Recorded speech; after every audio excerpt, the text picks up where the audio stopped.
어떤 성경을 읽을 때든지 간에 이 성경이 어떤 책인가 하는 것을 미리 아는 것은 참 중요합니다. 무슨 말인가 하면 예를 들어서 시편을 읽는다 할 때에 그 시편은 말 그대로 시예요. 문학이고. 그래서 때로는 과장된 표현도 있을 수 있고 또 격한 감동을 느끼게 하기도 하죠. 마치 시편을 논문을 읽듯이 읽어서는 잘 이해가 되지 않죠. 찬송을 부를 때에 어떻게 부르는 게 가장 은혜를 받을 수 있을까요? 찬송을 예를 들어서 찬송을 부를 때 그거는 쓰여진 대로 부르는 거예요. 무슨 얘기인가 하면 요즘에 제가 이 이야기를 어떤 분과 차를 타고 가면서 했는데 마침 찬양이 나오는데 원곡을 어찌나 바꿔놨는지 편곡을 한 건데요. 너무 휘황찬란하게 편곡을 해놓은 거예요. 그래서 막 제가 짜증을 냈어요. 그분한테가 아니고 그 부르는 그분의 편곡에 대해서. 왜냐하면 저는 기본적으로 그렇게 생각을 합니다. 아마 제 생각만은 아닐 거예요. 찬송가, 특별히 우리 찬송에 있는 이 찬송곡들은 어떤 때 가장 큰 은혜를 받는가 하면 제 박자에 제 음대로 부를 때예요.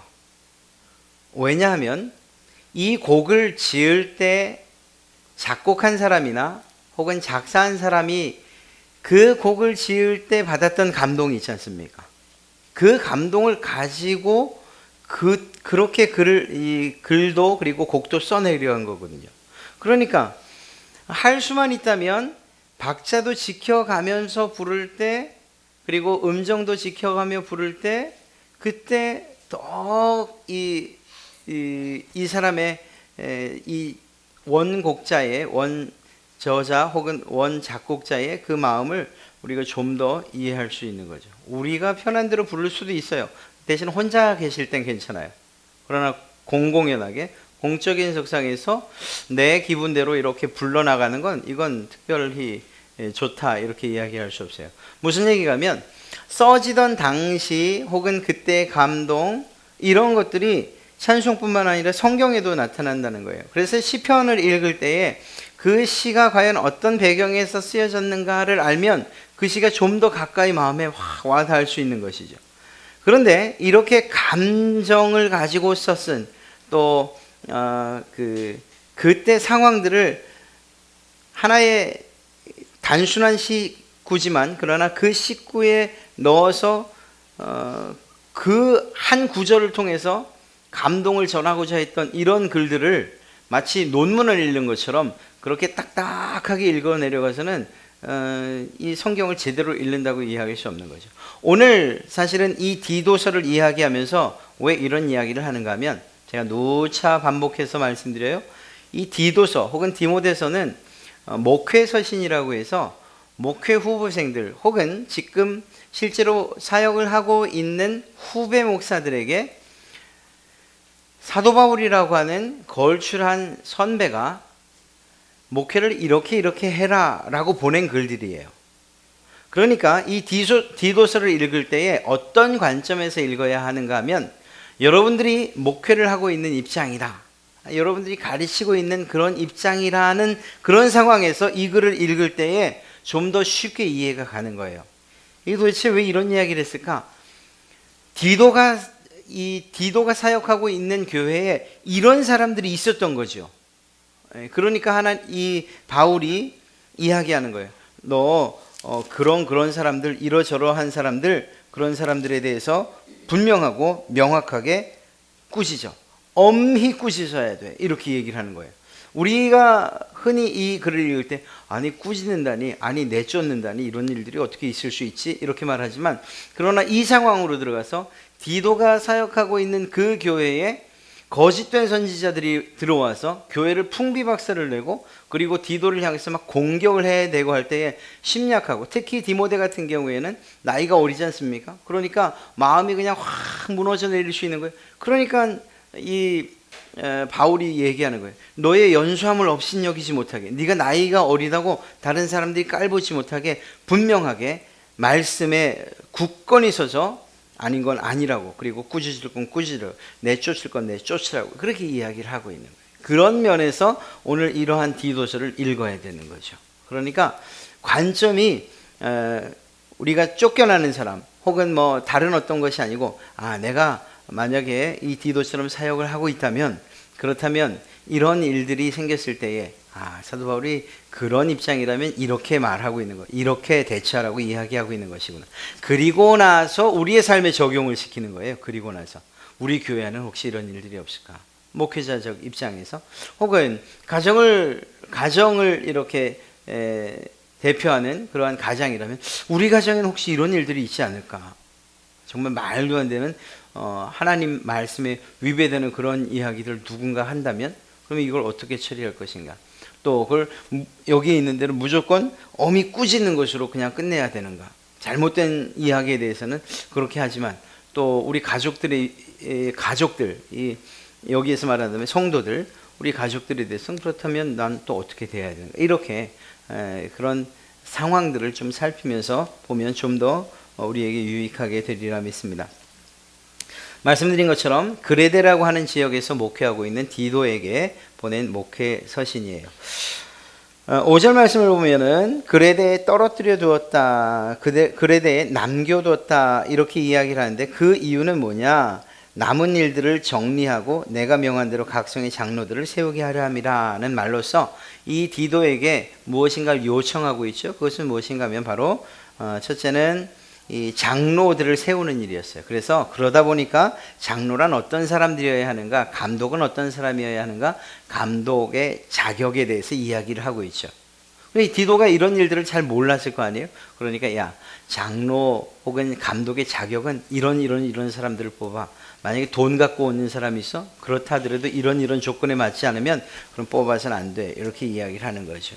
그리고 우리는 이러한 사도 바울의 이러한 권면들을 오늘날도 적용시켜서 오늘날 어떤 중직자를 뽑을 때에도 이런 기준에 맞춰서 뽑는 거예요.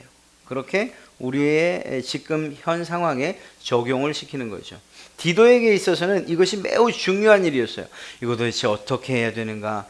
이 그레데라고 하는 사람들을 이야기할 때 오늘 이 12절에서 말하잖아요. 그레데인들은 항상 거짓말쟁이며 악한 짐승이며 배만 위하는 게으름뱅이라. 이거 사실은 그레데에 사는 어떤 선지자가 한 이야기를 사도 바울이 인용한 것이거든요.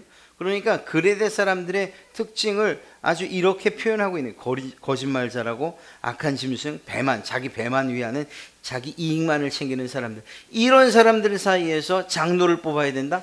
도대체 어떤 사람을 뽑냐는 거예요. 디도가 고민하지 않겠습니까? 고민하죠. 그래서 사도 바울이 그에게 권면하는 거예요. 교회 안에서 정말 중직을 맡아야 되는 장로나 혹은 감독은 이러이러한 사람을 뽑아야 된다라고 이렇게 친절하게 이야기하고, 디도는 그러한 사도 바울의 권면에 따라서 이 말씀대로 그 기준에 맞는 사람들을 뽑았겠죠. 또한 이어서 이야기하는 것이 무엇인가 하면, 서두에 말씀드렸던 것처럼 거짓 교사들, 거짓 선지자들에 대한 경고를 하고 있는 거예요. 이 일은 사도 바울이 사역하던 그 당시에 어느 교회나 특히 이방 땅에 있는, 소아시아에 있는 모든 교회에 공통적으로 벌어지는 문제였어요. 특히 오늘도 말하고 있지만 할레파라고 하는, 그래서 이 유대인들의 방해가 매우 심했고, 유대인들뿐만 아니라 헬라 혹은 이 로마나 혹은 그리스 쪽에서 영향을 받은 사상가들의 이러한 궤변, 이것이 교회를 매우 공격했어요. 특히 단지 궤변이 아니라 영지주의라고 해서 이 영적인 것에만 온통 관심을 가지고 있는, 이런 형이상학적이라고 스스로 생각하는 이런 사람들의 공격이 교회 안에 그냥 계속해서 들어왔거든요. 그러니까 이런 거짓 교사들과 거짓 선지자들, 정면으로 예수 그리스도를 대적하는 이런 사람들을 어떻게 처리할 것인가에 대해서 사도 바울이 지금 이야기를 하고 있는 것입니다. 오늘 우리가 읽은 10절부터 16절까지의 말씀은 특별히 바로 이러한 거짓 교사들에 대한 경고와 더불어서 너는 어떻게 해야 하는가 하는 것들을 분명하게 나타내주고 있는 이야기입니다. 이러한 일들을 이야기할 때에 사도 바울은 거짓 선지자들은 과연 어떤 특징을 가지고 있는가 하는 것들을 먼저 이야기합니다. 그리고 그런 사람들을 이후에 엄히 꾸짖으라는 말로써 권면하고 있는 것을 보게 되죠. 우리는 이 거짓 선지자들의 특징들을 오늘 살펴보게 될 텐데요. 이것들을 살펴보면서 오늘날 내 삶에 적용시키는 거예요. 우리는 우리 교회 안에 들어오는 어떤 거짓 선지자 혹은 이단들에 대한 경계심을 늦추지 않아야 되겠지만 1차적으로는 우리가 과연 하나님께서 기뻐하시는, 그리고 또 사도 바울이 경고하고 있는 이러한 이 세대의 흐름을 따라가고 있지 않은가 하는 이런 것들, 이런 관점에서 우리 스스로를 먼저 돌아봐야 할 줄로 믿습니다. 거짓 선지자들에 대한 첫 번째 특징을 이야기하는데요. 그것은 성경적이 아니라는 거예요. 그래서 그러한 이야기들을 12절에서 대략 세 가지로 이야기하는데, 첫째는 불순종이고, 두 번째는 헛된 말을 하는 것이고, 그리고 이제 속이는 것, 이것을 10절에서 말하고 있는 거죠. 불순종하고 헛된 말을 하고 속이는 자, 이러한 특징을 가진 것이 바로 거짓 선지자라, 이렇게 이야기를 하고 있습니다. 불순종한다, 이 번역은 또 어떤 분들은 이렇게 이야기합니다. 단지 불순종이 아니고 이건 감시받지 않는 이런 의미로 번역해야 되지 않는가, 이렇게 이야기를 합니다. 무슨 말인가 하면 이 당시에 기독교 그 지도자들, 그래서 예수님과 함께 생활했던 사도들, 그리고 사도 바울처럼 예수님과 직접 이렇게 대면하진 않았지만 예수님께서 사도로 세운 사람들, 이런 사람들이 있었거든요. 교회 지도자들이. 이들이 서로 간에 권위를 인정하고 있었다는 거예요. 그래서 다른 사람들 혹은 다른 감독들이 자신의 잘못을 지적할 때에 겸허히 받아들여요. 겸손히 받아들여요. 예를 들면 사도 바울이 이 야고보와 베드로의 가식적인 어떤 행위가 있었어요. 식사를 하다가, 이방인들과 식사를 하다가 그만 것이 이제 책 잡힐 상황이 되니까 그 자리를 슬그머니 피해버린 이런 사건이 한 번 있었습니다. 이 일에 대해서 사도 바울이 아주 그냥 강력하게 그들을 비난하죠. 너희가 어떻게 그렇게 할 수 있느냐. 왜냐하면 이 베드로 같은 경우에는 이미 이방인에게도 하나님께서 역사하신다는, 성령을 주신다는 이러한 사실들을 체험적으로 경험했던 사람이거든요.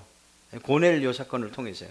그럼에도 불구하고 이방인들과 식사하다가 그 자리를 피할 정도로 이런 이방인들에 대한 스스로의 부끄러움 혹은 거리를 두고 있었다는 것, 이것에 대해서 사도 바울이 아주 통렬하게 지적을 해요. 그리고 놀랍게도 베드로가 그 일에 대해서 인정을 하고 사과를 하죠.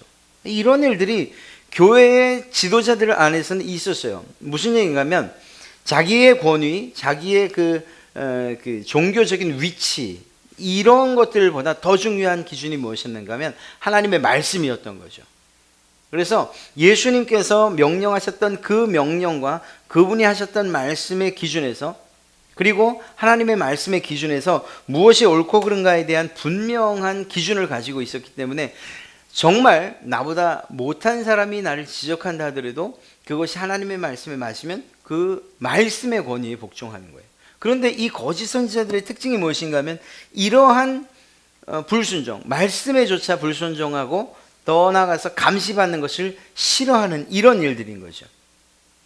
그러다 보니까 나타나는 특징이 무엇인가 하면 자기 자신에 대한 호칭이 달라지는 거예요. 그래서 이 당시에 자기 자신을 선지자 혹은 주교 혹은 사도, 하나님의 기름 부음 받은 자, 이런 식으로 자기 자신을 이야기하고 자기 스스로 칭하고, 그리고 중요한 것은 무엇인가 하면 그들의 삶은 사도요, 선지자요, 기름 부음 받은 자처럼 살지 못했다는 거죠. 이게 특징인 거예요. 오늘 여러분들에게 이 제목을 잡기를 표리부동이라고 했는데 바로 그런 거예요. 겉과 속이 다른 거예요. 이름, 나타내는, 스스로 자기를 높이고 자기를 드러내는 이름은 선지자라고, 그리고 기름 부음 받은 자라고 말하는데 실상은, 실삶은 그렇게 살지 못하는 것이요. 그러면서도 자기가 세운 스스로의 권위 때문에 다른 사람의 지도를 거절하는 일들, 이것이 거짓 선지자들의 특징이라는 것입니다. 한번 돌이켜볼 필요가 있어요. 우리가 거짓 선지자라는 의미가 아니고 정말 하나님께서 기뻐하지 않는 사람들의 특징이지 않습니까? 그렇다면 나는 과연 어떤가 하는 이런 부분들을 이렇게 적용시켜 봐야 되는 거예요. 나는 과연 하나님께서 나를 부르셨을 때, 그리고 구원받은 자로, 성도로, 그리스도인으로 나를 세워주셨는데, 그러한 아름다운 이름을 주셨는데 내가 과연 그 이름에 걸맞게 살고 있는가? 나는 단지 내가 가지고 있는 권리와 그리고 책임만, 그 권리와 그리고 그것으로 인해서 얻어지는 그러한 이익만을 생각하고 있지는 않은가? 그 이름에 걸맞는 책임과 의무는 하지 않은 채 내가 그리스도인이요, 저를 예를 든다면 내가 목사요 라고 하는 이런 말로서 성도들 앞에서 권위를 내세우고, 그리고 또 더 나아가서 그것으로 어떤 오늘 말씀대로 한다면 부당한 어떤 이익을 취하려 한다든가, 이렇게 해서 내가 가진 이름만을 앞세우고 있는 거예요. 그러면서 뒤로는 또 실질적인 삶에서는 목사에 걸맞는 삶을 살지 못하고 있다면, 그렇다면 오늘 이러한 이 첫 번째로 이야기하는 거짓 선지자들의 특징, 그것과 뭐가 다르냐 하는 거죠.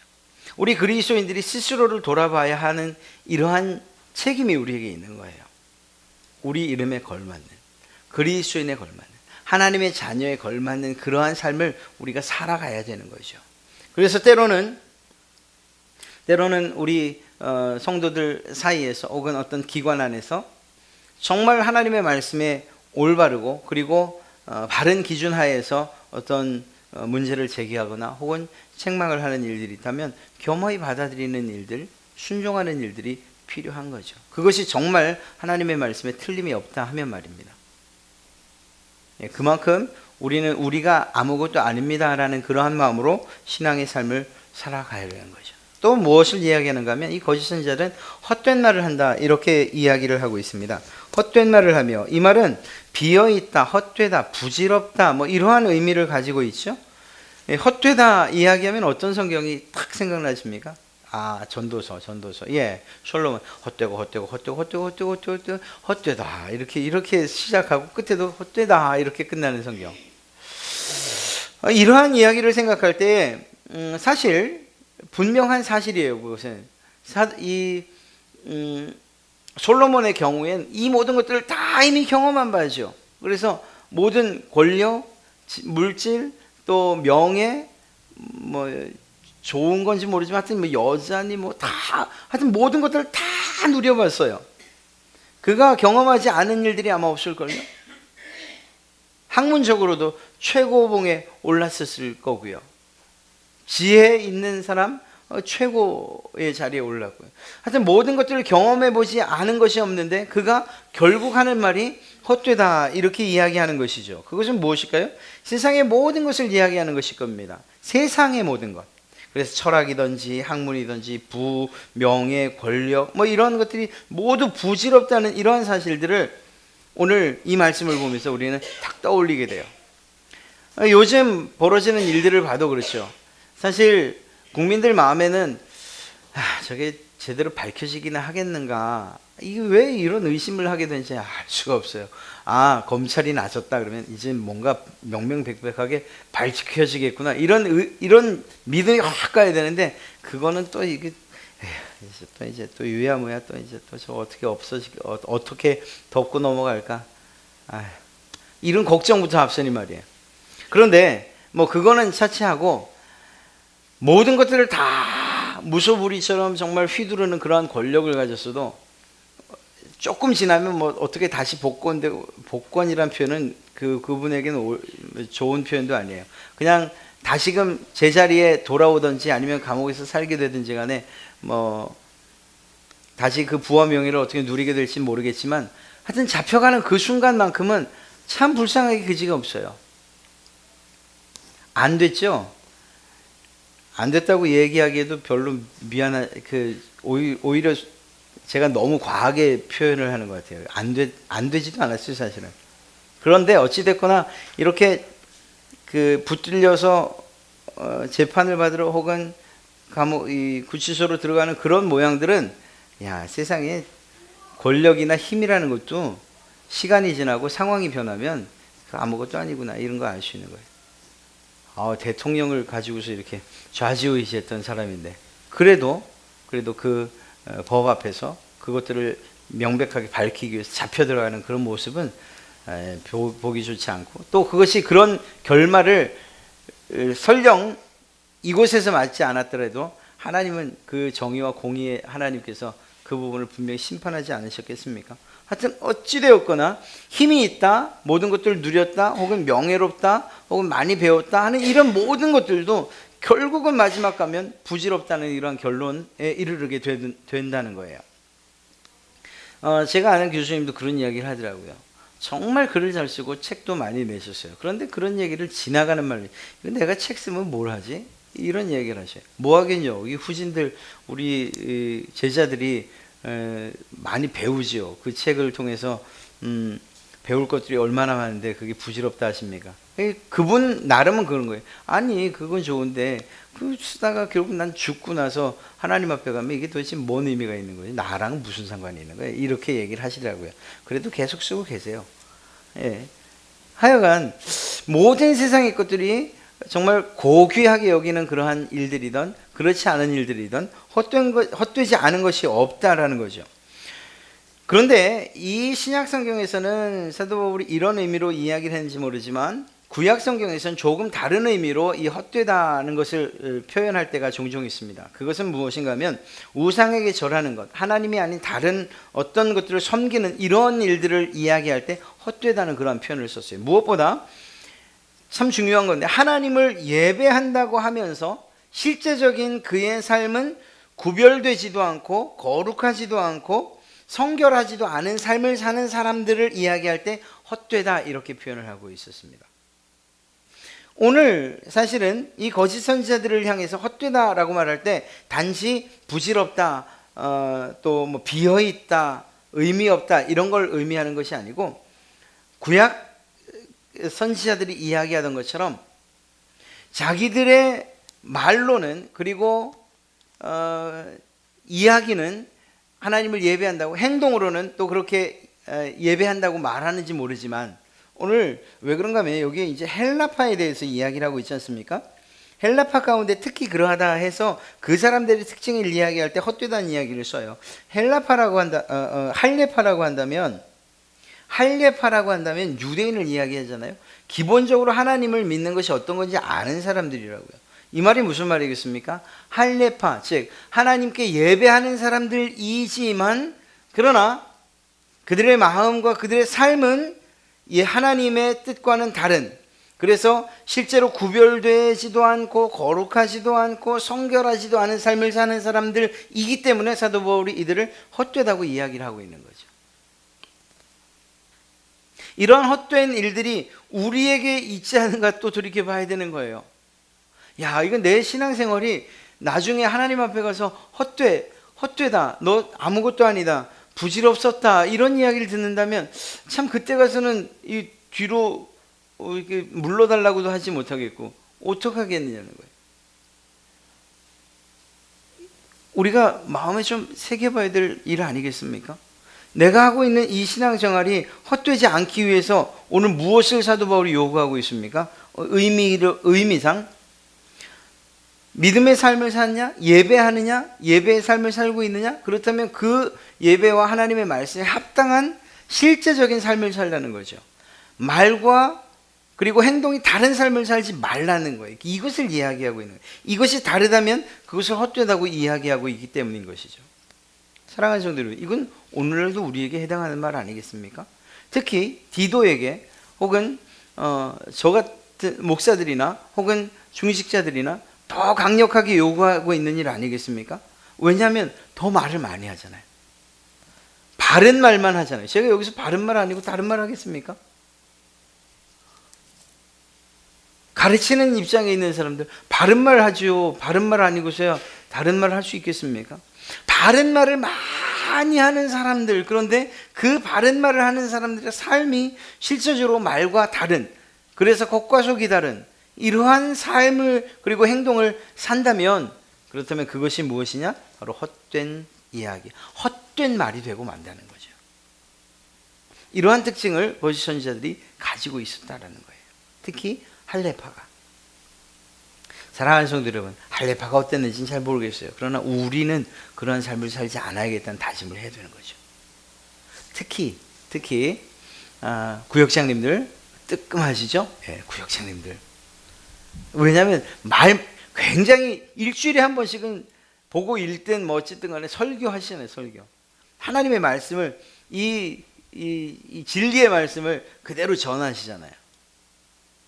회장님들, 기관의 회장님들, 특히 교사 선생님들, 아이들 앞에서 하나님의 말씀을 가감없이, 그리고 바른 말씀들을 전도사님들, 목사님들 마찬가지죠. 그러면 그 말한 것이 헛되지 않게 하기 위해서 뭘 하라는 거예요? 그대로 살라는 거예요. 그대로 살라는 거예요. 말한 대로 살라고 이야기하는 거예요. 그렇게 살지 않을 때 거짓 선지자다, 이렇게 이야기를 하고 있는 거예요. 우리가 하나님 앞에서 야, 너 왜 거짓말하냐, 이런 얘기 안 들으려면 우리가 말한 대로, 가르치는 대로 살아야 되는 거죠. 이걸 뭐 좀 더 넓게 확대시키면 들은 대로 살아야 되는 거죠. 들은 대로. 그래야 우리가 거짓말하는 그런 사람들이 안 돼요. 헛된 말하는 사람들이 안 되는 거죠. 또 한 가지 특징을 무엇이라고 하는가 하면 속이는 자로 이야기하고 있습니다. 그런데 이 속인다라고 할 때에 단순히 누구누구를 속인다 이렇게 표현하고 있지 않아요. 사도 바울이 이 말을 쓸 때에 이 헬라어의 신조어를 만들어냈어요. 이 사도 바울이 단어 하나를 만들어냈어요. 그냥 속인다라는 말을, 그 말만 쓴 게 아니고 그 앞에 이 마음 혹은 사고라는 말을 붙여버렸어요. 그래서 프레나파타이라는 이런 단어를 만들어버렸어요. 마음을 속이고 사고를 속이는 이러한 일들을 하는 사람이 바로 거짓 선지자라, 이렇게 이야기하고 있죠.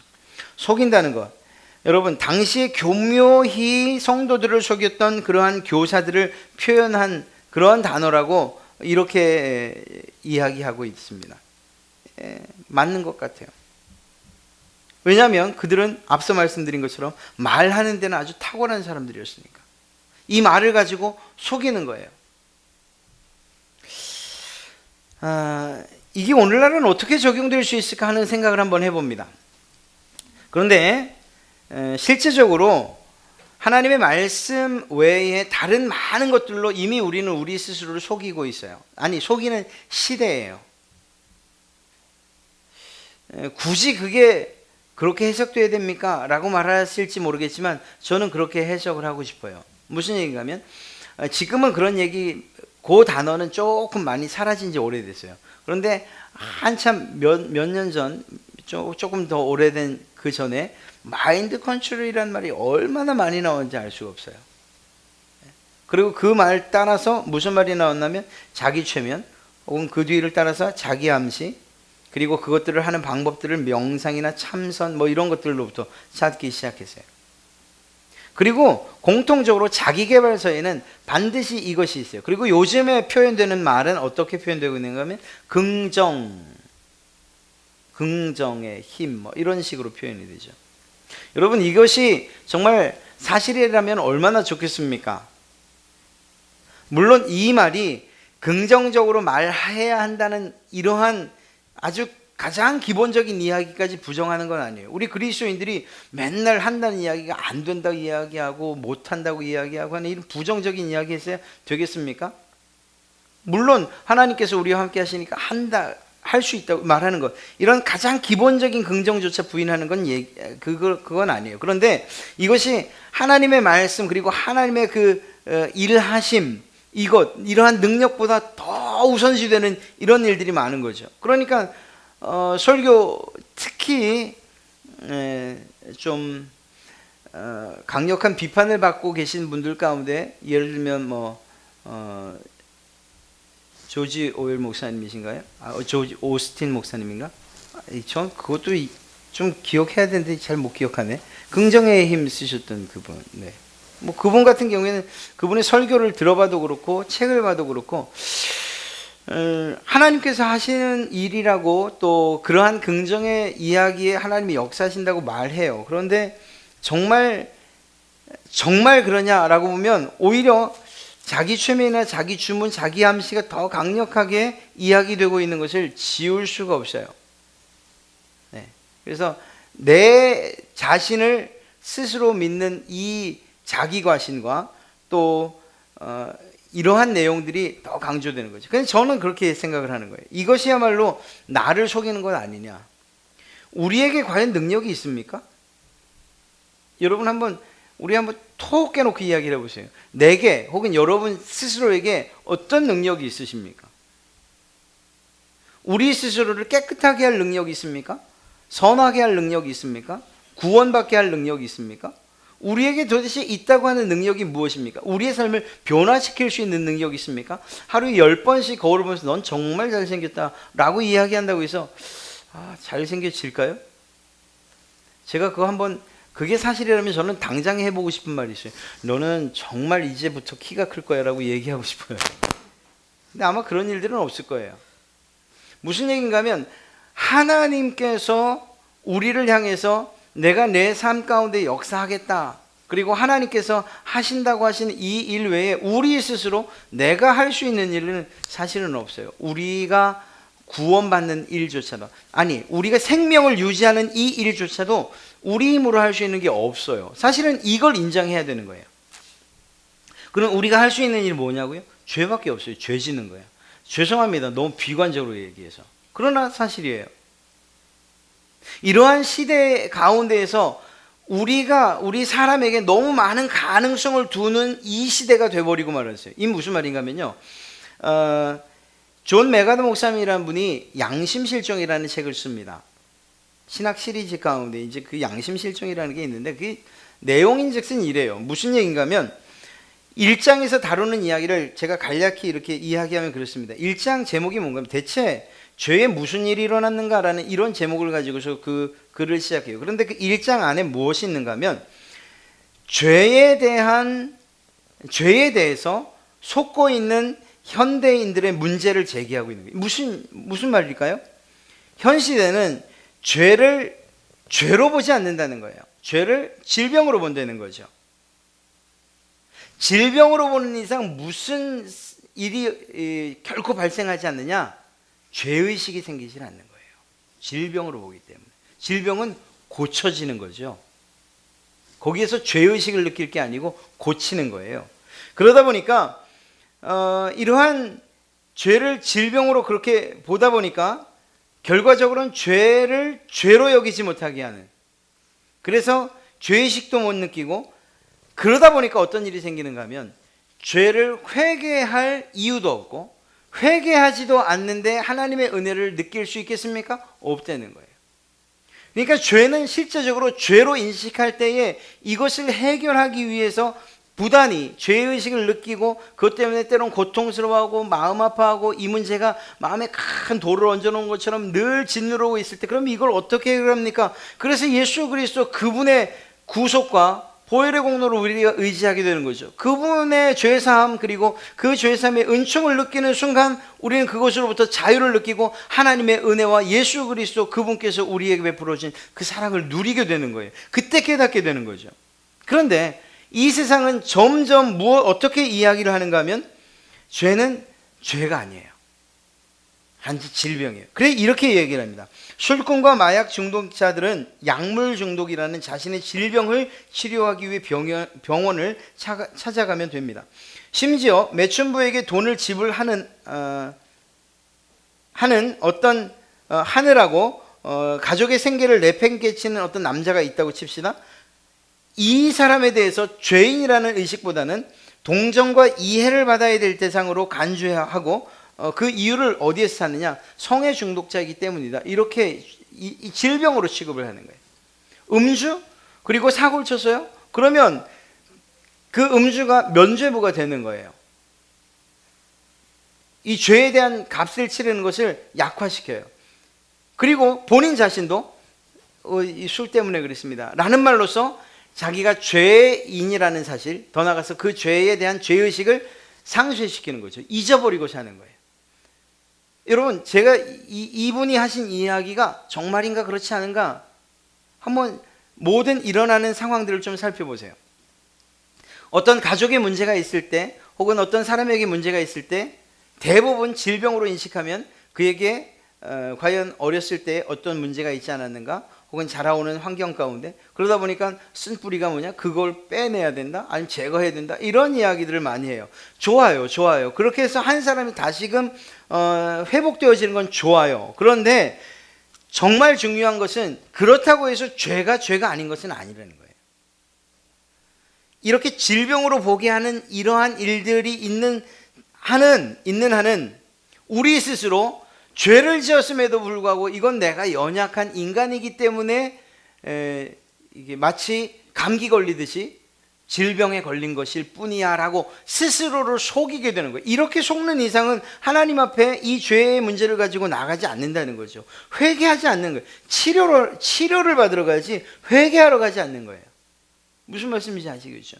이러한 시대가 돼버리고 말이에요. 그래서 스스로를 속이는 거예요. 죄인임에도 불구하고 죄가 아니라 이건 그냥 사회적인 현상 가운데 생긴 어떤 질병 정도. 그래서 치료하면 혹시 이 땅 가운데서 치료가 될지 모르지만, 그러나 하나님 앞에 가서도 자신이 지은 그 죄의 문제를 단지 질병이었습니다라고 그렇게 항변할 수 있을 만한 사람이 과연 무엇이나 있겠는가? 하나님이 그걸 받아주시겠는가? 아니라는 거예요. 그 또한 죄에 속은 그러한 자라는 거죠. 이렇게 우리는 스스로를 속이는 거예요. 그래서 죄라고 불렀던 것을 이제는 장애, 질병 이렇게 진단을 내리는 거죠. 그래서 온갖 부도덕한 일, 성적인 일들이나 혹은 강도, 뭐 기타 등등 폭력, 이 모든 악한 행동들을 어떤 심리적인 증후군, 그래서 범죄나 혹은 삐뚤어진 애착, 상상할 수 있는 모든 중독, 이런 질병으로 이야기하는 거예요. 혹은 쓴뿌리로 이야기하는 거예요. 그래서 때로는 약물로 혹은 때로는 심리로 치료하는 것. 그러나 그 심리 혹은 약물 치료로 근본적인 사람이 변화되는 일이 있을 수 있느냐? 없지요. 특히 죄의 문제를 해결할 수 있느냐? 없지요. 이 사실들에 우리 스스로가 속아서는 안 돼요. 제가 언젠가도 한 말씀드렸잖아요. 아이들이 잘못했을 때에 정말 대부분의 심리학자들이나 대부분의 아동 심리학자들은 그 아이에게 있는 그럴 수밖에 없는 이유가 무엇인지를 먼저 찾아내야 된다, 이렇게 얘기를 해요. 그리고 그 부분에 대한 이해와 배려 있어야 된다고요. 좋아요. 그러나 한 가지를 우리 그리스도인들은 잊지 말아야 돼요. 아이들이 잘못할 때에 그것이 정말 하나님 보시기에 죄라고 여겨진다면 그 부분에 있어서는 죄라고 말해야 되는 거예요. 거짓말하는 것, 혹은 때리는 것, 폭력, 뭐 그것들이 단지 이 아이가 어디선가 눌려있던 그러한 감정들이 이곳에서 폭발되는 것입니다, 이렇게 부모들이 인정하는 이상은 그 아이들이 스스로 자기의 죄를 보는 일들은 없게 되는 거죠. 그렇게 되면 하나님을 찾을 일도 없고 그것을 통해서 구원받는 혹은 정말 죄사함을 받는 그런 기쁨들은 더더욱이 누릴 수가 없게 될 거라는 거죠. 속이는 시대, 속이는 자, 이것이 거짓 선지자들의 특징이라고 이야기할 수 있는 것입니다. 이러한 일들 가운데서 우리 스스로를 보호해야 되는 것이고, 디도는 이러한 자들 가운데서 자기의 교회를 지켜 나가야 됐던 거예요. 사랑하는 성도 여러분, 우리에게도 앞서 말씀드린 이러한 일들, 즉 불순종하는 일들, 혹은 다른 사람들에게 간섭받거나 감시받는 일들을 싫어하는 것, 또 헛된 말을 하는 것, 또 속이는 이러한 일들, 우리 스스로에게 해당되는 이야기들이 아닌가, 이렇게 돌아볼 필요가 있죠. 만약에 여러분들이 정말 지혜롭게 이것이 내가 이러한 세대 가운데에서, 이러한 세대의 흐름 가운데에서 나는 이러한 모습으로 살지 않아야겠다라는 그러한 다짐을 하고 실제적으로 그러한 삶을 산다면, 그렇다면 하나님께서 정말 기뻐하실 일이라고 할 수 있는 것입니다. 이러한 자들에 대해서 오늘 결론적으로 좀 이야기하라고 한다면 바로 그거예요. 16절 말씀을 보면 그들이 하나님을 시인하나 행위로는 부인하니 가증한 자요 복종하지 아니하는 자요 모든 선한 일을 버리는 자니라. 하나님을 시인해요. 무엇으로? 입으로 시인하겠죠. 예, 말로 시인하겠죠. 그러나 행위로는 부인하는 사람이라는 이런 이야기를 우리가 들어서는 안 되는 거예요. 많은 그리스도인들이 혹은 교회가 그렇게도 많은 욕을 먹는 이유가 뭘까요? 바로 이것 때문이에요. 나 예수 믿는 사람이요. 그럼에도 불구하고 그의 삶이 그리스도인의 삶을 제대로 인식하지도 못하고, 인식하지 못했으니 그렇게 살지도 못하는 거죠. 제가 언젠가 한번 보여드린 적이 있지 않아요? 그 세금 포탈에서 압수수색 영장 받아가지고 들어가서 막 뒤지는데, 여기도 뭐 고급백, 저기도 명품백, 고급 신발 막 쫙, 그리고 이쪽 벽에는 한 벽은 뭐 와인병으로 가득 비싼 와인들로 차 있고, 그런데 이 카메라가 쫙 돌다가 아니 우연찮게 지나간대. 제 눈에만 띄었나요? 그 테이블에 펼쳐진 성경, 덮여진 성경 두 권이 딱 있는 거예요. 그 물론 쓱 지나갔죠. 근데 저는 그게 눈에 확 들어오는 거예요. 탈세를 하신 분, 또 그 탈세한 거 갖고 명품백들을 사신 분, 또 그것도 모자라서 고급 와인들로 한 벽장을 가득 채우고 계신 분이 성경을 펴서 읽고 계셨다고 하니까 도대체 저 성경은 어떤 성경이냐는 거예요. 아니, 그분 얘기를 하려고 하는 게 아니라 우리 얘기를 하려는 거예요. 우리. 여러분이나 제가 예수 믿는다고 어디 가서 얘기하시잖아요. 제가 말씀드렸죠. 얘기 안 해도 다 안 되니까. 여러분의 동네 사람들은요, 여러분이 교회를 다니는지, 어느 교회를 다니는지, 직분이 뭔지 말하지 않아도 다 알아요. 선전에는 말하지 않아도 알아요. 다 알아요. 다. 누구나 다. 영화 제목처럼 지난 여름에 한 일을 다 알고 있다. 뭐 다 알아요. 다. 우리가 말하지 않아도. 그리고 나면 그분들은 그 들은 이야기, 그 이야기를 가지고 그 다음에 뭘 하느냐면 우리를 본대는 거예요. 감시받고 있는 것 같아서 속상하십니까? 야, 이러려니 이게 힘들어서 예수 믿겠나 싶으십니까? 우리의 삶에, 우리가 말한 것에 대해서, 하나님을 시인한 것에 대해서 그들이 알고, 더 나아가서 우리가 행위로 하나님의 사람으로서, 또 그리스도인으로서, 성도로서 살고 있는 것을 본다고요. 그런데 여기에서 말은 시인했지만 행위로는 부인하는 이런 일들을 하는 분들이 얼마나 많으냐는 거예요. 그것 때문이에요. 그것 때문에 정말 선한 핍박과 선한 어려움을 당하는가 하면 당해도 싼 고통들을 당하고 있는 거예요. 사랑하는 성도 여러분, 적어도 우리 갈릴리 교회 성도들, 지금 이 자리에 계신 여러분들만큼은 입으로 시인하셨습니까? 그렇다면 우리의 삶으로도 예수 그리스도를 부인하는 것이 아니라 오히려 그리스도인됨을 온전하게 드러내면서 사시는 여러분 되시길 축복합니다. 말에 있어서 헛된 말 하지 마시고, 속이는 말 하지 마시고, 또 더 나아가서 다른 사람들 권위를 인정할 뿐만 아니라 그들의 정말 성경적인 그리고 바른 말들에 대해서 겸손히 받아들일 수 있는 이러한 그리스도인들이 되어야 돼요. 우리가 그리스도인 된 게 어떤 세상에서 벼슬을 이야기하는 건 아니잖아요. 오히려 예수님이 우리 제자들을 위해서, 우리들을 위해서 무릎을 꿇으셨고, 그리고 허리에 수건을 두르셨고, 발을 닦으셨고, 우리를 위해서는 십자가에 못 박혀 마치 죄인처럼 돌아가셨잖아요. 이러한 예수님을 믿는 우리들이 왕이 되려고, 이 땅에서 왕이 되려고 한다면 이것은 정말 하나님께서 우리에게 원하시는 바도 아니고, 주님께서 우리에게 보이신 삶의 모범을 따라 사는 건 더더욱이 아닌 거예요. 거짓 선지자들에 대한 이야기를 하고 있지만 우리가 참된 그리스도인인가 하는 이러한 모습으로서 우리의 생활들과 우리의 삶을 돌아볼 필요가 있는 거죠. 부디 제가 간절하게 바라기는 여러분들의 믿음에 대한 이러한 말의 고백뿐만 아니라 여러분들의 행동과 삶에 있어서도 구별과 거룩한 삶으로, 그리고 또 하나님께서 말씀하시는 바 공의와 정의로운 삶을 사시는 것을 통해서 여러분을 통해서 하나님께서 영광 받으시고, 여러분 때문에 모든 세상 사람들이, 또 여러분의 주변에 있는 사람들이 정말 예수 그리스도 그분은 정말 정의로우시다, 공의로우시다, 사랑이 많으시다 라는 이러한 이야기들을 다른 사람이 아니라 바로 여러분들 때문에 그러한 고백을 하게 되시기를, 그러한 분들이 여러분 주변에 많기를 간절히 축복합니다.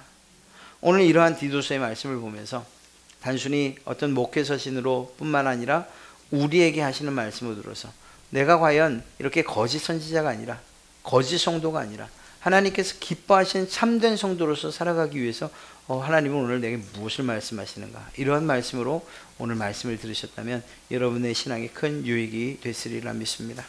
오늘 이 말씀을 생각하면서 표리부동, 겉과 속이 다른 것이 아니라 겉도 속도 정말 온전한 그리스도인으로서, 그래서 하나님께도 영광을 올려드리고 여러분의 삶에도 그분이 주시는 은혜와 복이 차고 넘치시기를 주님의 이름으로 축원합니다.